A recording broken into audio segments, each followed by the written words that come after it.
Hi aspirants எல்லாருக்கும் வணக்கம். RRB group 2A அப்புறம் எஸ்எஸ்சி ஜிடி இந்த எக்ஸாம்ஸ்ல வர ரீசனிங் பார்ட்டை தான் இந்த பிளேலிஸ்ட்ல கவர் பண்ணிட்டு இருக்கோம். டே 3ல நம்ம பார்க்க போற டாபிக் அனாலஜி. இதுக்கு முன்னாடி ரெண்டு வீடியோஸ் டே 1 டே 2ல நம்ம என்ன பார்த்தோம்னா நம்பர் சீரிஸ் பார்த்தோம். அதுக்கப்புறம் ஆல்பபெட்டிக்கல் சீரிஸ் பார்த்தோம். அதுல சில கொஸ்டின்ஸும் வந்து சால்வ் பண்ணோம். ஸோ இன்னைக்கு டே 3ல அனாலஜி பார்க்க போறோம். ஸோ வித்தவுட் எனி டிலே வீடியோக்குள்ள போயிடலாம். So first analogy. இந்த அனாலஜி அப்படின்னா என்ன அப்படின்னா தமிழ்ல ஒப்புமை அப்படின்றது அர்த்தம். அதாவது இப்போ ஒரு வேர்டு இருக்குன்னா அதுக்கு ஈக்குவலான இன்னொரு அர்த்தம், இல்ல இன்னொரு வேர்டு, இல்ல அதுக்குள்ள இருக்க ரிலேஷன். இப்ப வந்து ஃபார் எக்ஸாம்பிள் டாக், அதனுடைய யங் ஒன்னு நம்ம என்னன்னு சொல்லுவோம், பப்பின்னு சொல்லுவோம். ஸோ இதுதான் அனாலஜி. ஸோ இதுக்கும் இருக்க ரிலேஷன் பேசுறது, இல்ல இதுக்கும் இருக்க ஒரு டெரிவேஷனை பத்தி பேசுறது அனாலஜி அப்படின்னு சொல்லிட்டு சொல்றோம். ஸோ நெக்ஸ்ட் இதுல பாத்தீங்கன்னா 4 டைப்ஸ் இருக்கு. என்னென்ன அப்படின்னா word based analogy, number based analogy, alphabet, அப்புறம் மிஸ்செலினியஸ். அதாவது இது மூணுத்துலயுமே இல்லாத சில விஷயங்களை இந்த மிஸ்செலினியஸ் அப்படின்ற இந்த பார்ட்ல பார்ப்போம். இன்னைக்கான வீடியோ நம்ம பார்க்க போறது வேர்ட் பேஸ்டு, அதாவது சொல் அடிப்படையிலான ஒப்புமை. அதை தான் இந்த வீடியோல பார்க்க போறோம். ஸோ ஃபர்ஸ்ட் என்ன பார்க்க போறோம்னா கண்ட்ரிஸ் அண்ட் தியர் கேபிட்டல். அதுக்கப்புறம் வேற என்னென்னலாம் கேட்குறாங்க அப்படின்னா இப்போ இந்தியாவுக்குள்ள இருக்க ஸ்டேட்ஸ் அதனுடைய கேபிட்டல். அதுக்கப்புறம் நம்ம இந்தியால வந்து என்னென்ன கரன்சி நம்ம என்னன்னு சொல்லுவோம், ருப்பின்னு சொல்லுவோம் இந்தியால. இதே வந்து ஜப்பான்ல என்னன்னு சொல்றாங்க, சைனால என்னன்னு சொல்றாங்க, இந்த மாதிரிலாம் வந்து கேட்டுட்டு இருக்காங்க. So first countries and capitals பார்த்துடலாம். ஸோ ஆப்கானிஸ்தானோட கேபிட்டல் பார்த்தீங்கன்னா கபூல். ஆஸ்திரேலியாவுடைய கேபிட்டல் கான்பெரா. ஆஸ்திரியாவுடைய கேபிட்டல் வெய்னா. பங்களாதேஷ் டாக்கா. இந்த டாக்கா அப்படின்ற நம்ம ஐஎன்எம்ல கூட படிச்சிருப்போம் இல்லையா, அந்த பெங்கால் ஸ்பிளிட் அப்ப படிச்சிருப்போம். நெக்ஸ்ட் பூட்டானுடைய கேபிட்டல் திம்பு. ஈராக்குடைய கேபிட்டல் பாக்தாத். டென்மார்க்குடைய கேபிட்டல் கோபன்ஹேகன். இந்தோனேஷியாவுடைய கேபிட்டல் ஜாக்ரட்டா. போர்ச்சுகலுடைய கேபிட்டல் லிஸ்பன்.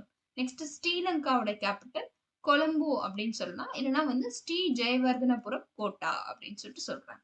அடுத்து ஸ்டேட்ஸ் அண்ட் தியர் கேபிட்டல் பார்த்துரும். ஸோ ஸ்டேட்ஸ் பொறுத்த வரைக்கும் நமக்கு தெரியும் 28 ஸ்டேட்ஸ் இருக்கு. இந்த 28 ஸ்டேட்ஸோட கேபிட்டலும் நம்ம மெமரி பண்ற மாதிரி இருக்கும். இது கொஞ்சம் இம்பார்ட்டன்ட். கண்ட்ரீஸ் அண்ட் கேபிட்டல்ஸை விட ஸ்டேட்ஸ் அண்ட் கேபிட்டல்ஸ் அப்படின்றது ரொம்ப இம்பார்ட்டன்ட். இதெல்லாம் மெமரி பேஸ்டு தான், நம்ம மெமரி பண்ணி வச்சுக்கணும் இந்த மாதிரி திங்ஸ் எல்லாமே. ஸோ இது வந்து வேர்ட் பேஸ்டு அனாலஜில மெமரி பண்ற மாதிரி இருக்கும். நம்பர் பேஸ்டு அனாலஜி அப்படின்னு பார்க்கும்போது கொஞ்சம் ப்ராக்டிக்கலா லாஜிக்கலா திங்க் பண்ற மாதிரி இருக்கும். ஸோ ஸ்டேட்ஸ் அண்ட் கேபிட்டல்ஸ் இந்த மாதிரி விஷயங்கள்லாம் வந்து நீங்க அடிக்கடி நியூஸ் பேப்பர் படிக்கிறவங்களா இருந்தீங்க அப்படின்னா ஈஸியா போட்டுடலாம். ஸோ நமக்கு தெரியும் ஆந்திர பிரதேஷோட கேபிட்டல் அமராவதி. அருணாச்சல பிரதேஷோட கேபிட்டல் இட்டாநகர். அசாமோட கேபிட்டல் டிஸ்பூர். பீகாரோட கேபிட்டல் பாட்னா.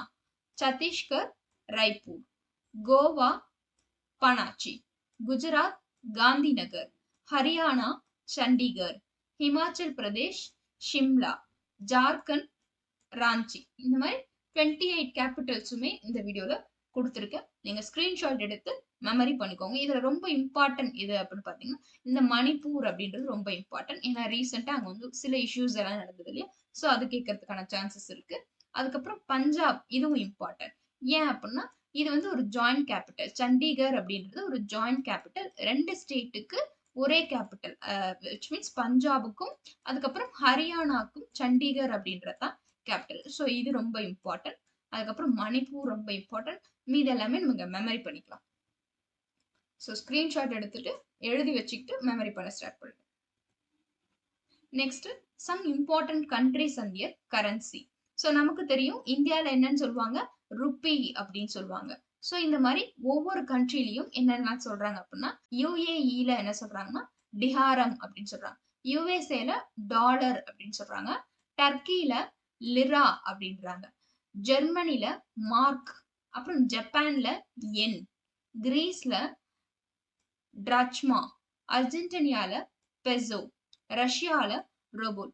இதுவும் பாத்தீங்கன்னா நீங்க எக்கனாமிக்ஸ் படிக்கும் போது ஸ்டேட் புக்ஸ்ல எக்கனாமிக்ஸ் படிக்கும் போது ஒரு பாக்ஸ் கொடுத்து நம்மளோட ஸ்டேட் புக்ஸ்ல என்ன ஸ்டாண்டர்ட்னு எனக்கு ஞாபகம் இல்ல கொடுத்துருப்பாங்க, அதையும் படிச்சு வச்சுக்கோங்க. So next instruments and measurements. இப்போ வந்து பாரோமீட்டர் பாத்தீங்கன்னா ப்ரெஷரை மெஷர் பண்ண யூஸ் பண்றோம் இல்லையா. ஸோ இந்த மாதிரி ஒவ்வொரு இன்ஸ்ட்ருமெண்ட்டும் எதை மெஷர் பண்ண யூஸ் பண்றோம் அப்படின்னு சொல்றாங்க. தெர்மோமீட்டர் எதுக்கு அப்படின்னா டெம்பரேச்சரை மெஷர் பண்றோம். ஹைக்ரோமீட்டர் எதுக்குன்னா ஹியூமிடிட்டி மெஷர் பண்றோம். அம்மீட்டர் யூஸ் பண்ணி கரண்ட்டை மெஷர் பண்றோம்.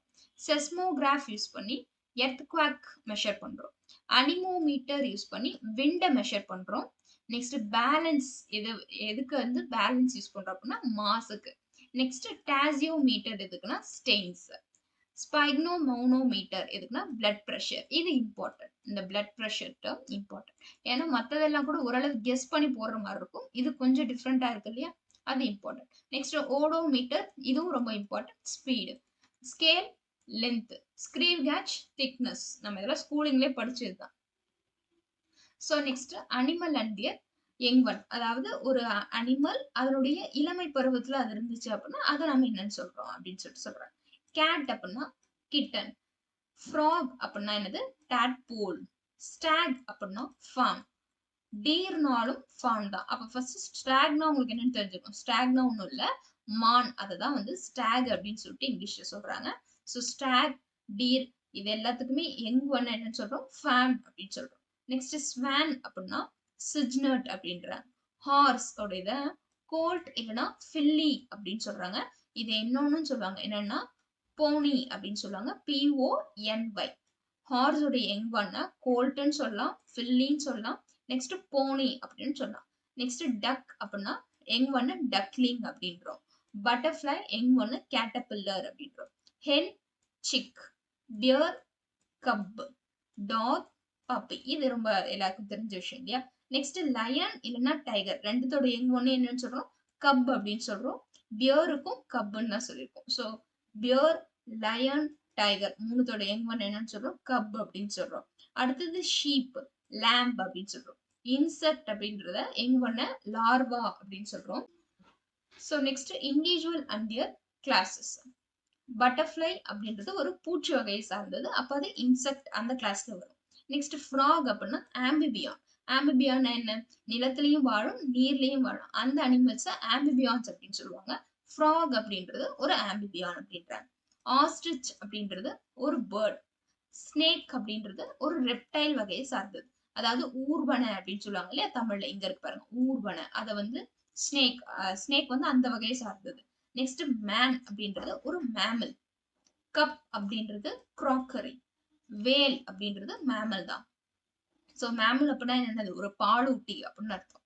நெக்ஸ்ட் ரேட் அப்படின்னா ரோடன்ட், அதனுடைய வகை என்ன, ரோடன்ட்.